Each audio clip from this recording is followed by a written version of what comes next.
Welcome back for another waiver wire episode. I'm going to go ahead and get straight into it. Don't need to spend too much time on the guys that are highly rostered because many managers can't get them. So let's kick it off with Ja'Cory Krosky-Merritt, rostered in 77% of leagues. Now, if he was on your bench just last week, do not feel bad. That was the right move. Now, Bill has established himself as the lead back, and what's even better is this next month is just glorious matchups. He'll likely be ranked as a top 24 running back for me rest of season. Michael Carter of the Arizona Cardinals. I told you guys constantly in my YouTube lives that Carter will be the starter. He got most of the carries, and even that exceeded most of my expectations. 23 touches in week 5, tough matchup in week 6, but he'll surely get the volume again until Trey Benson comes back. Now you'll see the list as well. It's not alphabetical, it's not by roster percentage, it's how I would prioritize picking them up in my fantasy. Woody Marks for the Houston Texans. It was a bad game for Marks, but the Ravens had an even worse game. We knew the matchup was awesome for Marks, but it was too good. So good that Marks didn't even have a single opportunity in the fourth quarter. The game script didn't require for them to throw the ball to him whatsoever, but the process was right. The matchup just got flipped on its head immediately. He's still this high in my rankings because I'm looking long term, and if you'd rather take a shot on one of these other guys instead of Woody Marks, I totally get that. Just understand that they might be rentals. Rachaad White, the Tampa Bay Buccaneers. Very inefficient with his touches, but volume is king. And he got volume. 18 touches is pretty awesome versus the Seahawks. Now, Bucky Irving is expected to miss the next 2 weeks, possibly more, with a bye week for the Bucs in week 9. So there's a possibility you get Rachaad White for week 6, 7, and 8. So if you need additional spot starts and maybe, possibly, some additional work on those later weeks, I would be fine grabbing Rachaad White over Woody Marks. And Rico Dowdle of the Carolina Panthers. Most rushing yards in a game for any running back so far this season, 206 rushing yards, absolutely demolished the Dolphins, and now he gets an even easier matchup versus the Cowboys. And now you may be wondering why he's my 5th ranked running back here on the week, but that's because of Chuba Hubbard. Right now, currently, he's day-to-day. He may play in week 6. Now, if Hubbard doesn't play, Rico Dowdle is an absolute slam dunk, but we won't know as waivers go. If nothing else, Dowdle has certainly carved out a bigger role in this offense. So could he be part of the game plan? Possibly. If nothing else, you're spinning up on a high-end handcuff. And a few more running backs here. I have Ramondre Stevenson. Again, he's highly rostered. But face it, we love Travion Henderson, but if the Patriots don't love him, which it doesn't seem that they do, not going to get as much run. Stevenson is the starter. Now, Antonio Gibson did go out with a season-ending knee injury, which should give Stevenson and Henderson some more playing time, making Henderson more of a buy low, but Stevenson should still be the guy who started over both of them. Now, just bundle these next two together. Kamani Vidal, Hassan Haskins. Marion Hampton is out on IR with an ankle injury. Means he's going to miss the next 4 games. This could very well be a 1-2 punch with Vidal, Haskins, and it's not good for anybody. Now, if I were to bet on one, it would be Kamani Vidal. Vidal is a second-year running back who saw flashes just last season, so I'm expecting some chunk plays and certainly the receiving work. He's a much better pass catcher than Hassan Haskins. Now, Haskins, on the other end, profiles more as a short yardage and goal line back. It's an absolutely phenomenal matchup in Week 6 versus the Dolphins, the ones I just talked about, Rico Dowdle destroying.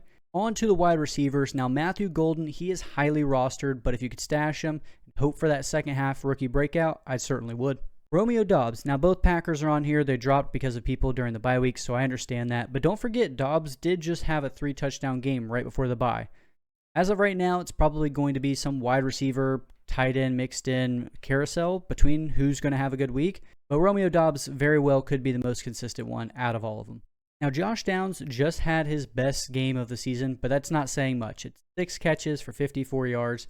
It's still a stash unless you've got a deeper starting roster. Trey Tucker. Again, he's on the waiver wire segment. It's mainly because he's playing 90% of the snaps, and it's any given week where he could just have an explosive game. But for what it's worth, the Raiders have to come back, and it seems like every single game. Kendrick Bourne. A lot of things went right for Kendrick Bourne. All the other pass catchers were seemingly out, and his old Patriot teammate, Mac Jones, was playing quarterback. It's uncertain right now on Tuesday if Brock Purdy or Pearsall or Kittle or who's going to miss here for the 49ers. But if it happens to be Kendrick Bourne and Mac Jones again, we see some of the other pass catchers out, I'm okay with firing up Kendrick Bourne. Now, going on to tight ends, Darren Waller comes in at number 1. Tyreek is out for the season, and Waller found the end zone yet again. He looked awesome in this game as well versus the Panthers. He's still at just 58% of the snaps, so he's going to continue to get ramped up more and more into the offense. And don't forget, Jonnu Smith, just last season, was the tight end 4 in this same exact offense. Theo Johnson. I mentioned him just last week being Jackson Dart's favorite target. He had a 25% target share in week 4, Dart's first start. In week 5, he had 6 catches for 33 yards and a pair of touchdowns. The big physical tight end with Darius Slayton possibly sidelined on the short week notice versus the Eagles on Thursday Night Football. I love Theo Johnson this week. Mason Taylor came out in week 5, had 9 receptions on 12 targets for 67 yards. Getting worked more and more into the offense. I wouldn't expect Justin Fields to be throwing it 40 plus times a game, but Mason looks like the second receiving option behind Garrett Wilson and maybe sometimes Breece Hall.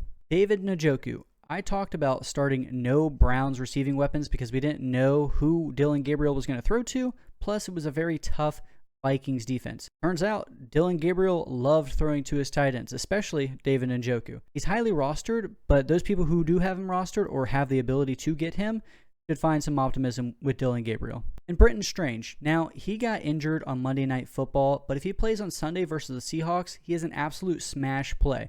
The Seahawks are dead last against tight ends. Even Cade Otton, who's done absolutely nothing so far on the season, had 4 catches for 81 yards against them. Going on to a few other tight ends here for streaming options in week 6. Jake Tonges, 49ers tight end. Now, this one's a little situational. You need George Kittle to be out, and right now he's trending to be out. He's eligible to come back from IR, but things aren't fully there just yet. So if Kittle's out and Tonges plays, he's had a couple of weeks of fantasy success, and I'm willing to go back to that well. It's nice that Jake Tonges gets to play Tampa Bay.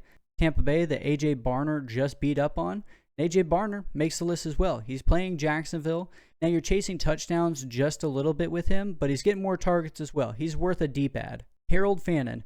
Now I mentioned David Njoku and Dillon Gabriel's relationship, but Harold Fannin had a decent amount of targets as well. More of the short area dink and dunk type of targets where Fannin hopefully can make a move afterwards. But it could change from week to week. It just does seem like it is going to be the tight ends who benefit most from Dillon Gabriel being the quarterback. On to some streaming quarterbacks. Stafford. Matthew Stafford has looked great in back-to-back games. Now he plays Baltimore, who gave up the second most fantasy points to quarterbacks so far in the season.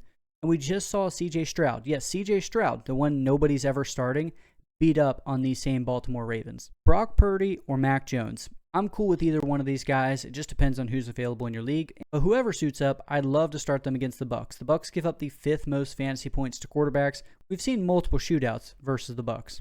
Jackson Dart versus the Eagles. Now, the Eagles matchup isn't as bad as you think. They're middle of the pack versus quarterbacks. And Jackson Dart's rushing ability keeps his floor kind of decent. He's not a must start, but in deeper leagues, I'm willing to throw him into the lineups.